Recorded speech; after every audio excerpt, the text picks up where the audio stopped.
प्रिय बच्चों, आज मैं आप पंचम वर्ग के छात्रों को हिंदी पाठ्य पुस्तक से पांचवा पाठ पढ़ाने जा रहा हूं, जो एक कविता है।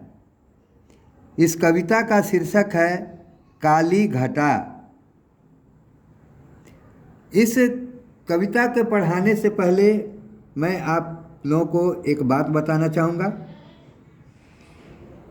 कि मेघदूत, मेघों का दूत, आज सभी जानते हैं कि आज मोबाइल दूत का काम करता है। कभी कबूतर दूत का काम किया करते थे, हजाम भी दूत का काम करता है। एक जगह से दूसरे जगह अगर संवाद देना होता है तो इस लोग दूत का उपयोग करते हैं। उसी प्रकार प्रकृति भी अपने दूत का उपयोग करती है।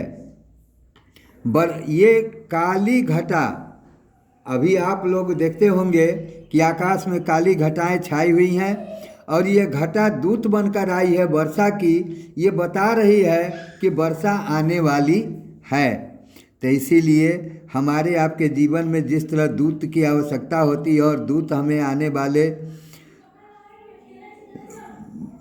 घटनाओं का या बातों का सूचना देता है, उसी प्रकार प्रकृति की यह काली घटा भी किसी के आने की सूचना देता है, वर्षा के आने की सूचना देता है। उमड़ते उमड़ती घुमरती काली घटाएं छा गई चहुओर, कि बादल चहुओर छाती हैं। तो आप देखते हैं कि बादल में गर्जन होता है, कभी उमड़ कर इधर आती है तो कभी घूमर कर उधर जाती है। आकाश में उमड़ घूमर कर वह घूमती रहती है। बिजलियों की चकाचौंध, मेघों का चित्कार, हवाओं के तेज झोंकों का स्पंदन फैल रहा। बूंदे आ आकर दे रही संदेश, आया मेघदूत इस ओर। कि आकाश में बिजली चमकती रहती है, मेघ बरसने से पहले बिजली जब चमकती है तो उससे आवाज़ भी आती रहती है। कभी कभी वज्रपात के रूप में वह बिजली धरती से भी टकराती रहती है। हवाएं तेज झोंकों के साथ चलने लगती है और हवाओं में स्पंदन सा फैल जाता है, ठंडक सी महसूस होने लगती है और आकाश की बूंदें उस बादल से निकलकर धरती की ओर आने का संदेश देने लगती हैं कि मैं आ रहा हूँ, और वह मेघ झरझर कर बरसने लगता है।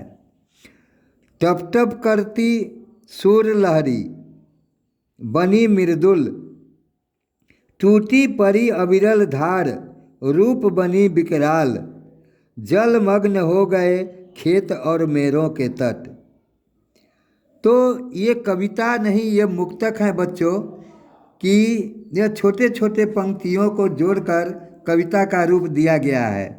कि जब बारिश होती है तो टप टप की लगातार एक ऐसी ध्वनि निकलती रहती है जो एक सुर लहर पैदा करती है, एक लय सी पैदा करती रहती है, जिसकी मिठास चारों तरफ सुनाई पड़ती है। टूटी पड़ी अविरल धार, रूप बनी विकराल। और वर्षा के लगातार बरसने से धाराएं फूट पड़ती हैं और खेत के मेड़ टूटकर पूरे खेत जलमग्न हो जाते हैं, खेत पानी से लबालब भर जाते हैं। उमड़ रहा आकाश, अठखेलियाँ कर रहा बादल, कि आकाश उमड़ता रहता है, आवाज़ देता रहता है और बादल चारों तरफ इधर उधर अठखेलियाँ करती रहती हैं, घूमती रहती हैं, आती जाती दिखाई देती रहती हैं। सूर्य रश्मियाँ बिछाने लगी चादरें हरी हरी।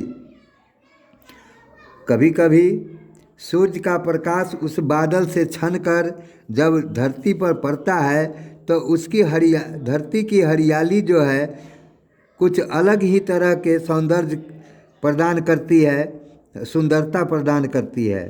फूटने लगी कोपलें नहीं मन भावन सावन में, कि जब वर्षा की बूंदें धरती पर पड़ती हैं तो बहुत से ऐसे पौधे के कोपल जो हैं, बीज जो हैं फूटकर और उनसे नए पौधे बाहर निकलते हैं, जिन्हें कोपलें कहते हैं, वह बाहर की ओर धरती से आ जाती हैं।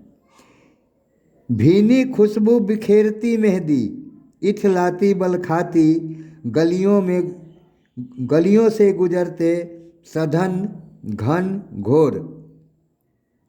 कि जब बादल की बूंदें धरती पर पड़ती हैं तो मेहंदी के फूलों से खुशबू अपने आप फैलने लगती है, और वह खुशबू गलियों से गुजरने वाले, रास्ते से चलने वाले के मन को बेचैन कर देती है, और वह आकाश के घनघोर बादलों के बीच मन के भावों को और विचलित कर देता है, मस्त कर देता है, दिल को आनंदित कर देता है। तन बदन पुलकित वन, कल्पनाओं के संग। कि एक कल्पना माने आशा के रूप में व्यक्ति के तन बदन को जो है खुशियों से भर देता है। भीग गया सब ओर मुदित मन मोर, आया मेघदूत इस ओर।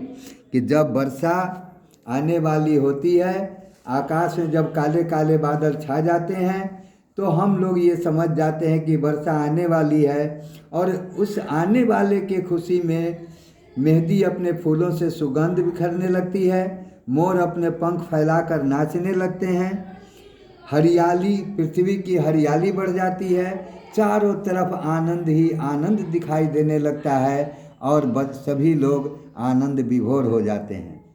तो ये कविता है आपके काली घटा। इस कविता को आप लोग अवश्य पढ़ेंगे, इसे देखकर ज्यों का त्यों अपने कॉपी में लिखने का प्रयत्न करेंगे, और हो सके तो इनसे संबंधित जो पीछे प्रश्न दिए गए हैं, संभव हो तो उसे अवश्य करेंगे। इनमें एक शब्द में भी उत्तर देने वाले हैं, पूर्ण वाक्य में भी उत्तर देना है, निम्नलिखित पंक्तियों का इनका भाव लिखना है, अर्थ लिखना है। तो जहाँ तक संभव हो आप लोग करेंगे, या नहीं तो फिर बाद में जब इसका हम उत्तरित अंक जब प्रसारित करेंगे, तो फिर आप लोग उससे मिलाकर अपने उत्तर को अवश्य देखेंगे कि कहाँ तक आप लोगों ने सही किया है। इसी के साथ मैं अपने वक्तव्य को विराम देता हूँ। धन्यवाद।